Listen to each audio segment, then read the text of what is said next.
देखिए, जो पाकिस्तान का मैच है वो बीसीसीआई के लिए एक मजबूरी बन चुका है। जैसा कि पुलवामा हमले की बरसी थी 14 फरवरी को और 15 तारीख को इस मैच का होने की कोई आवश्यकता नहीं थी और फिर कुछ दिन बाद वही बात पलट कर कह दी जाती है कि हम आपके साथ मैच खेलेंगे। तो आदमी जिसकी भी देखना है वो भी आ जाता है कि भाई देखिए क्या बात है ऐसा कि पाकिस्तान को अब बात तो हरानी है कि इसने मना कर दिया तो फिर खेल रहा है। जो है मीठा खा लेंगे बाद में कहेंगे हम गुलगुले से परहेज है। बुनियाद पर अगर देखा जाए तो कोई ज़रूरत नहीं थी इस मैच कराने की। करीब 48,000 करोड़ रुपये दांव पे।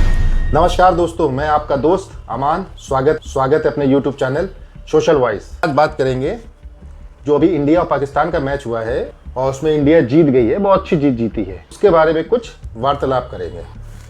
लकी सर, अभी 15 तारीख को मैच हुआ है इंडिया और पाकिस्तान का।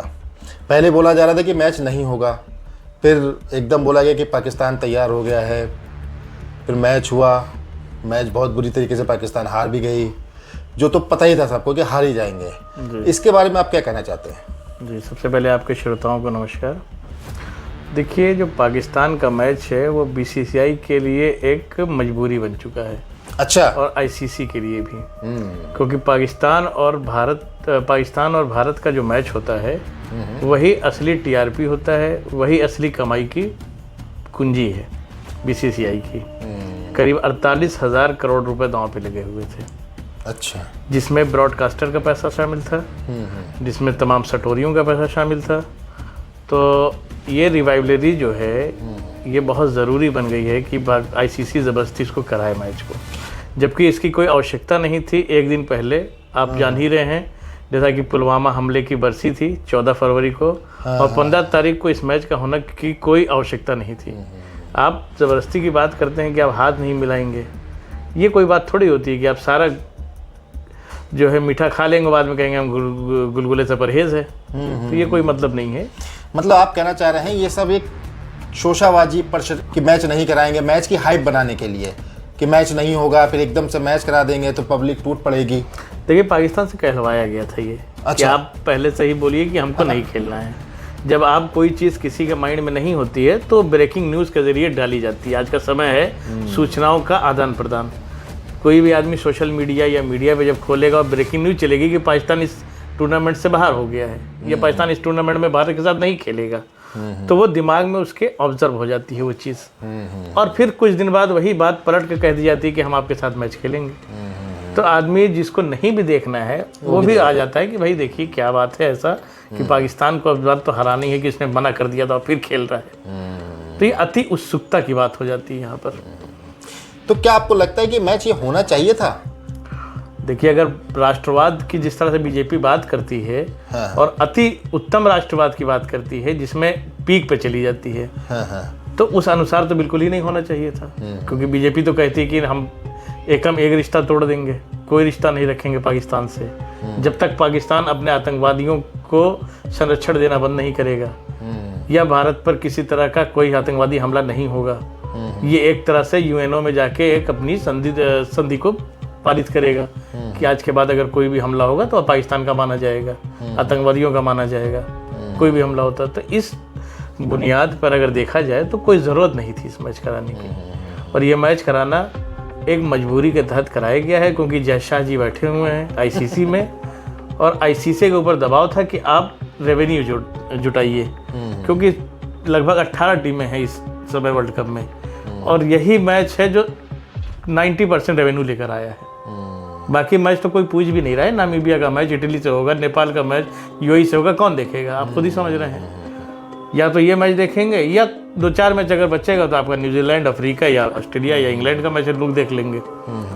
बाकी मैच में टूर्नामेंट में कोई इंटरेस्ट था नहीं लोगों का। इस इंटरेस्ट को बनाने के लिए इस तरह की रणनीति खेली गई। मैं एक बात आपसे और पूछना चाह रहा हूँ, जो पाकिस्तान की टीम है वो खेल भी कहाँ पा रही है? वो तो ऐसा खेल रही है जैसे कि कोई गली मोहल्ले के बच्चे खेलते हैं, वो उनसे ही बदतर खेल रही है। और उनके प्लेयर खेल में इंटरेस्ट कम और बातों में, दिखावे में वो एक्टिंग कर रहे हैं, प्रैक्टिस मैच में एक्टिंग कर रहे हैं, आंखें दिखा रहे हैं, वो दिखा रहे हैं, कुछ मज़ा भी नहीं आता है उस मैच का। ऐसा क्या हो गया है? देखिए, पाकिस्तान के क्रिकेट का जो स्तर है वो 99 वर्ल्ड कप फाइनल के बाद से लगातार गिरता जा रहा है और इसका गिराने में कुछ प्लेयरों का बहुत महत्वपूर्ण योगदान रहा। जैसे सईद अनवर रहे, आपके इंजमाम उल हक रहे, ये अपनी पर्सनल धार्मिक चीज़ें क्रिकेट में लेकर आने लगे। अच्छा। ये जमात से जुड़े और जमात चीज़ें ये थोपने लगे और प्लेयरों पे कि जो प्लेयर शकलन मुश्ताक भी इसी में शामिल थे, मुश्ताक अहमद इसमें शामिल थे। अच्छा। ये लोगों ने यहाँ तक तय कर दिया कि सिलेक्टर्स के ऊपर दबाव था कि आप उन प्लेयरों को सिलेक्ट करिए जो जमात से जुड़े हों। ओ, मतलब इसमें भी धार्मिकरण, मतलब क्रिकेट जैसे खेल में भी धार्मिकरण कर दिया गया। भाई इनको बेसिक चीज़ ही नहीं पता है कि कर्म जो है वही धर्म होता है और धर्म भी उसका साथ देता जो कर्म करता है। तो ये प्रैक्टिस छोड़ के आप नमाज पढ़ेंगे या उसके बयान देंगे तो उससे कुछ, नमाज आप पढ़िए, आपका पर्सनल चॉइस है, उसमें कोई आपको मना नहीं कर रहा है, लेकिन उसका दिखावा मैदान पे आप करिए। आप हर वक्त बैठ के लड़कों के, जब आप लड़के आपके होटल में रुकते हैं तो उनके कमरों में जाके आप तबलीगी जमात बन के बात करेंगे। उस समय आपको बात करना चाहिए कि आपकी प्रैक्टिस कैसे चल रही है। आप बाकी प्लेयरों के फुटेज देखिए, उनकी कमजोरियां क्या हैं, उनका मजबूत पक्ष क्या है। आप इन चीज़ों पर रणनीति बनाने के बजाय आप बात करेंगे कि भाई आपका जो है कल जमात कहाँ जानी है, श्रीलंका जानी है, कहाँ जानी है, कौन सा प्लेयर जमात से जुड़ा है तो उसको हम सेलेक्ट करवा दें, कौन सा प्लेयर ने असरी की नमाज़ पढ़ी कि मगरिब की नहीं पढ़ी। मैं आपकी बात से सहमत हूँ, आप धार्मिक हैं, आप मुसलमान हैं, बिल्कुल पढ़िए, आपके धर्म पे, आपकी नमाज पे कोई सवाल नहीं उठा रहा है। मतलब आप कहना चाह रहे हैं कि धार्मिक कट्टरता के कारण पाकिस्तान का जो क्रिकेट टीम है उसका पतन हो रहा है। बिल्कुल सही, धार्मिक कट्टरता के कारण पाकिस्तान का तो पतन हो ही रहा है, लेकिन पाकिस्तान का होने के साथ साथ पाकिस्तान ने इस चीज़ को खेल में भी लाकर खड़ा कर दिया और वो सामने आपके नज़र आ रहा है। कॉमन सेंस इतना कॉमन नहीं है कि सबके पास हो। पाकिस्तान क्रिकेटरों के पास कॉमन नहीं है, बेसिक चीज़ें क्रिकेट की नहीं पता है, पिच क्या बिहेव कर रही है, पिच का हिस्ट्री, इतिहास क्या है। आप कोलंबो की पिच को देख रहे हैं कि आप 90% मैच तब जीतते हैं जब आप पहले बैटिंग कर रहे हैं। आप टॉस जीतने के बाद आप सेकंड बैटिंग ले रहे हैं। जैसा लगता है कि आप चेस करने में बहुत माहिर हैं, विराट कोहली जैसा बल्लेबाज आपके पास है। बाबर आजम को आप कहते हैं किंग, अरे भाई वो किंग में तो ऐसे अगर हम किंग जोड़ने लगेंगे तो हमारे भारत में कम से कम 1 लाख किंग निकल आएंगे। मतलब हर गली मोहल्ले में ऐसे किंग बैठे होंगे। अब भारत की बात रही, भारत का बेसिक स्ट्रक्चर बहुत मजबूत है। यहाँ आप अंडर 19 से लेके अंडर 14 से लेके आपकी रणजी ट्रॉफी होती है, तो उसमें क्रिकेटरों को हर तरह का, एक तो भौगोलिक स्थिति बहुत बड़ी है भारत की, यहाँ हर तरह की मिट्टी की पिच आपको मिल जाती है, रेड सॉइल की मिल जाती है, चिकनी मिट्टी की मिल जाती है, जगह जगह घूम के हर स्टेटों में लोग खेलते हैं। तो उनका जो बैटिंग पक्ष है, टेक्निकल पक्ष बहुत मजबूत है भारत का। भारत के क्रिकेटरों का टेक्निकल पक्ष पाकिस्तान से लाख गुना मजबूत है इस समय।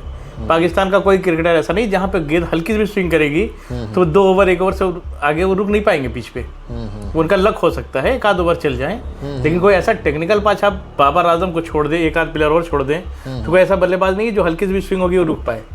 क्या बाबर आजम विराट कोहली के बराबर के प्लेयर हैं? देखिए तुलना ही बेकार है। बाबर आजम के जितने भी रिकॉर्ड हैं वो जिम्बाब्वे और छोटी टीमों के खिलाफ हैं, और विराट कोहली का आपको कुछ कहना नहीं, उनके रिकॉर्ड ही सामने है। वो आप बता देंगे कि आप चेस करते हुए पाकिस्तान को 186 रन नवाज बना दिया था आपके एशिया कप में, जो 2013 या 14 की घटना है। तो विराट कोहली जैसा बल्लेबाज सदियों में एक बार आता है, और इस तरह से उनकी तुलना करना विराट कोहली का अपमान है ये। अच्छा, मतलब आप कह रहे हैं कि बाबर आजम की तुलना विराट कोहली से करना एक अपमान है विराट कोहली का। बिल्कुल, विराट कोहली जैसा प्लेयर अगर पाकिस्तान में आ जाए तो मुझे नहीं लगता कि वो वहाँ सफल हो पाएगा, क्योंकि उसको भी धार्मिक कट्टरता मिला देंगे। मतलब मौलाना बन जाइए आप, नमाज पढ़िए, ऊंचा पैजामा पहनिए और धार्मिक बातें करिए। मतलब आप काम करें ना करें, फील्ड पे काम करें ना करें, खेलें ना खेलें, प्रैक्टिस करें ना करें, मगर आप धर्म की बातें अच्छी करेंगे तो आप टीम में रहेंगे, अदरवाइज टीम में नहीं रहेंगे। असल में पाकिस्तान दोनों चीज़ को भिन्न समझ नहीं पाता है कि भाई क्रिकेट एक प्रैक्टिकल चीज़ है जिसमें आप जब तक फील्ड पे काम नहीं करेंगे आप दुआओं से नहीं जीत सकते हैं।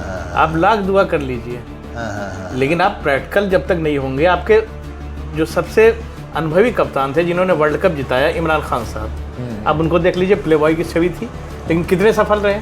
भाई नमाज रोजे से तो बहुत दूर थे वो अपने टाइम में, लेकिन इतने सफल कप्तान थे कि 92 का वर्ल्ड कप जिता दिया। तो ज़रूरत है आपको, आपके जिस फील्ड में आप हैं उसकी प्रैक्टिस आप करें, उसके बेसिक को समझें, कॉमन सेंस का इस्तेमाल करें।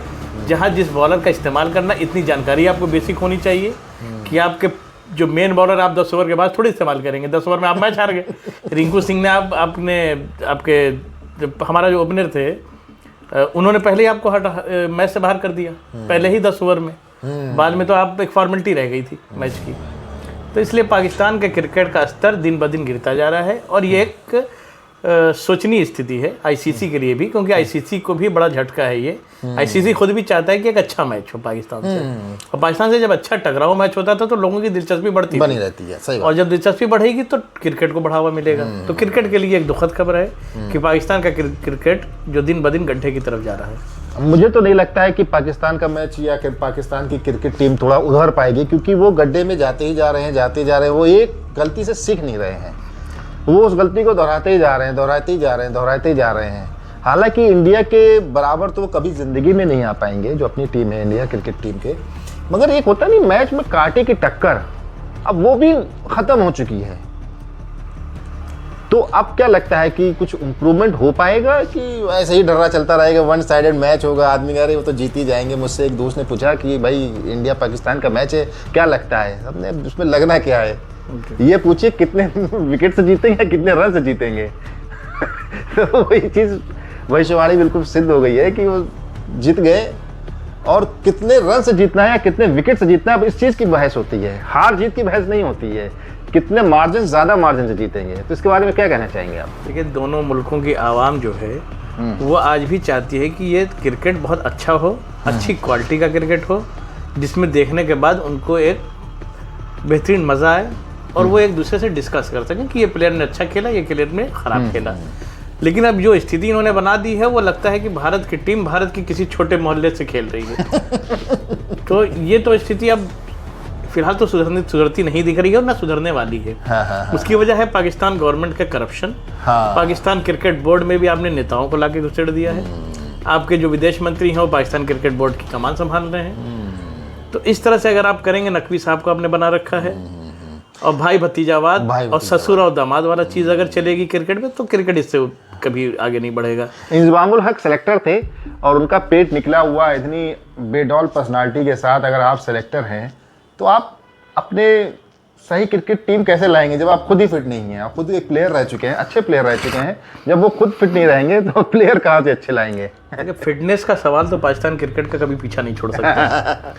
पाकिस्तान के 2 ही 3 क्रिकेटर रहे जिनकी फिटनेस अच्छी रही, बाकी पूरे दुनिया में जितने देश क्रिकेट खेलते हैं उनसे ख़राब फील्डिंग सबसे पाकिस्तान की रही है। और पाकिस्तान के क्रिकेट स्तर की जो फील्डिंग है वो शायद ही कभी इम्प्रूवमेंट हो पाए, क्योंकि उसकी वजह है कि आप अपनी फिटनेस पे ध्यान नहीं देते हैं। आप खाना पीना बेडौल खाते हैं। वसीम अकरम ने एक बार बल्कि ऑन कैमरा कह दिया कि आप बिरयानी होती है तो आप टूट पड़ते हैं अगर खाने में। तो आपको, हमारे यहाँ विराट कोहली 12 साल से छोले भटूरे नहीं खाए हैं, बताइए। दिल्ली के लड़के ने छोले भटूरे नहीं, जबकि उसको पसंदीदा, उसका फेवरेट दिल्ली का लड़का। लेकिन ये होता है कमिटमेंट, अपनी आप पर्सनालिटी को लेकर। तभी आज देखिए क्रिकेट में शतक लगाने के बाद भी वो ऐसा लगते हैं कि अभी हमारे पवेलियन से चले आ रहे हैं, अभी भी टहलते हुए।